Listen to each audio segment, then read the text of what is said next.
ये जो आंसर आपके सामने भी रखा जाएगा, ये आपके जीवन में थोड़ा सा पॉजिटिव इम्पैक्ट ला सके। आज एक बच्चे का प्रश्न था, ये आज ही का एक क्वेश्चन है, जिसमें बच्चे ने पूछा कि मैम आपके फेस पर हमेशा एक स्माइल क्यों बनी रहती है, आप हमेशा खुश क्यों रहती है, आपको कभी भी हमने परेशान होते नहीं देखा, कैसी भी परिस्थिति हो, कैसी भी कंडीशन, आप कभी परेशान नहीं होती, इसका क्या कारण है? तो इसका जो आंसर है उसको आप सभी को सुनना चाहिए, केवल इसलिए मैं ये वीडियो आपके सामने बना रही हूँ। जीवन में जब आपके जो उद्देश्य होते हैं, पर्पस होते हैं, वो जब बहुत बड़े होते हैं ना, मतलब आप छोटी छोटी चीज़ों में बंद कर नहीं रहते, आपको केवल अपना अपना और अपना नहीं दिखाई देता, मतलब कि केवल मुझे ये होना चाहिए, मुझे ऐसा करना है, मुझे ये चाहिए। तुम अपने आप की जो पेरीफेरी तुमने बनाई, जब तुम उससे आगे निकल जाते हो, जिसमें तुम सबको शामिल करके चल रहे हो, मतलब तुम्हारा उद्देश्य केवल अपने आप की संतुष्टि नहीं है, तुम्हें अपने जीवन से कई सारे लोगों के जीवन में कुछ सकारात्मक बदलाव लाने का जो भाव है तुम्हारे वो मन में है, वो तुम्हारे उद्देश्य में शामिल है, तब तुम्हें अपनी परेशानी लगती ही नहीं है। बात केवल इतनी सी है। ऐसा बिल्कुल नहीं है कि तुम्हारे जीवन में परेशानियां आनी बंद हो जाएंगी। सभी के जीवन में परेशानियां लगातार उसी तरीके से आती रहती हैं। सुख और दुख सभी के जीवन में लगातार आते ही हैं।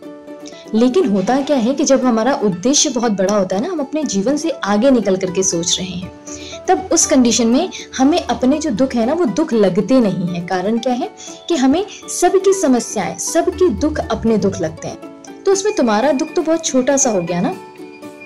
तो अंतर केवल इसी बात का, ये तुम्हारे भाव से आता है कि तुम्हारी भावनाओं का स्तर क्या है।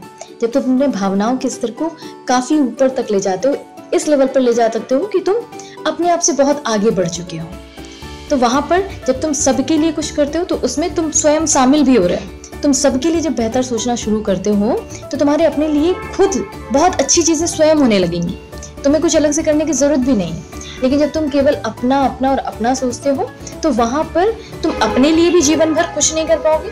बर्थ से लेकर के डेथ तक का पूरा साइकिल पूरा हो जाएगा, लेकिन तुम अपने जीवन में कुछ भी नहीं कर पाओगे। ऐसा तो कभी भी नहीं कर पाओगे कि तुम्हें जीवन में ऐसा लगे कि तुमने संतुष्टि को प्राप्त किया है, शांति को प्राप्त किया है। हो सकता है तुम पैसा बहुत कमा लो, लेकिन पैसा अल्टीमेट गोल नहीं है। पैसा सभी कमाएंगे, that is a by product ना, हम सब काम करते हैं, वो अल्टीमेटली आएगा। लेकिन अपना उद्देश्य तुमने क्या रखा है, वो बहुत मायने रखता है। तो सबके साथ तुम स्वयं शामिल हो ही जाते हो। जब तुम सबके लिए कुछ सोचते हो ना, तो वहां पर तुम अपने आप शामिल हो। लेकिन जब तुम केवल अपने लिए सोचते हो, उसमें कोई भी नहीं आता, तो वहां पर तुम एक बहुत बड़ी कमी के साथ जीवन जी रहे हो। एक इतनी बड़ी कमी कि वो तुम्हारे पूरे जीवन को, पूरे अस्तित्व को खोखला कर देती है, और वो कमी हर समय तुम्हारे चेहरे पर भी दिखाई देगी। तो अगर तुम जीवन में सच में हमेशा खुश रहना चाहते हो, हमेशा जीवन को पूर्णता के साथ जीना चाहते हो, कि जो जीवन तुम्हें मिला है ना, उसे तुम पूर्णता के साथ जी कर जाओ, तो स्वयं को तैयार करो। लेकिन किसके लिए?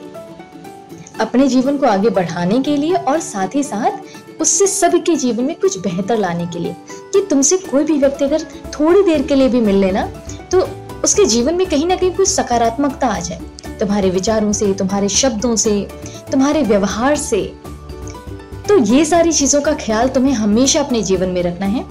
और आशा करती हूँ कि ये जो उत्तर मैंने अभी आपके सामने रखा है, इससे थोड़ा ही सही, थोड़ा सा, लेकिन कहीं ना कहीं कोई एक सकारात्मक बदलाव आपके जीवन में जरूर